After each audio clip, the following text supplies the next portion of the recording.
आकाशी चंद्र चांदण्या तोडून मी का आणल्या, मनाचा पाळणा करू बांधून घे जरा झुला, डोळ्यात तूच साजणी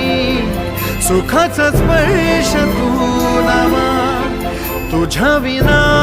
उरेन अर्थ जीवना, उजळे तुझ्या हसूने